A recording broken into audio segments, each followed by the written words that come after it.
एक सकाळ होती अगदी फ्रेश.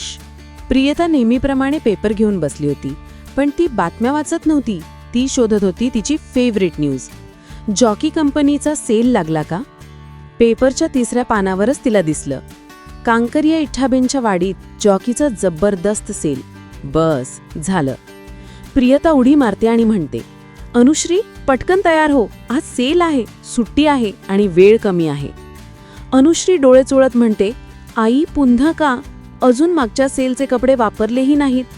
पण आईने ठरवलं की आज तर जायचंच. आणि हेच तर अनुश्रीचं खास वैशिष्ट्य.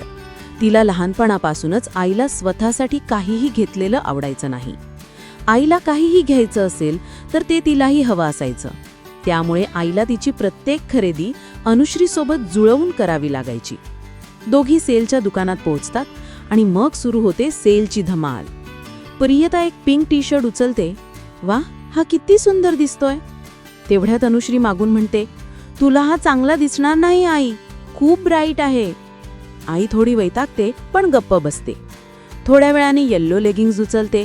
तेवढ्यात पुन्हा अनुश्री, आई तू झाडासारखी दिसशील यात, नाही घेऊ हा. प्रियता ग्रीन टी शर्ट बघते. हा तरी छान आहे. अनुश्री लगेच, तुला ग्रीन सूट होत नाही, तो रंग माझ्यासाठी ठेव. प्रियता आता थोडी हसते, थोडी चिडते. ब्राऊन कॅपी घेताच अनुश्रीचा आवाज, आई तुझ्याकडे इतके कपडे आहेत, अजून किती घेणार?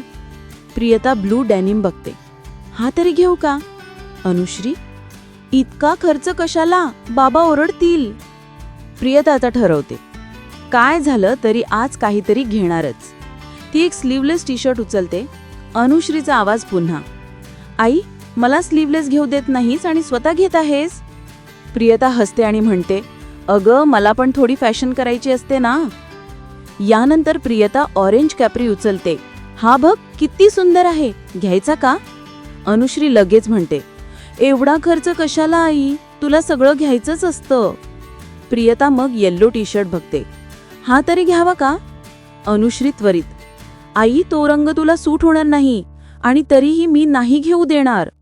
शेवटी दोघी बसतात आणि चर्चा करतात. प्रियता म्हणते, चल एक ठरवूया, मी जे घेईन ते तूही घे. अनुश्रीला कल्पना आवडते. दोघे हसत खरेदी सुरू करतात. थोड्या वेळाने दोघी बाहेर पडतात. हातात पिशव्या, चेहऱ्यावर हसू. बाहेर वडील उभे असतात. आई सगळं सांगते. वडिया हसत म्हणतात, माझ्यासाठी एक टी शर्ट घेतला का? प्रियता लगेच म्हणते, अहो तुमच्या मापाचा नव्हता. म्हणजेच नेहमीप्रमाणे.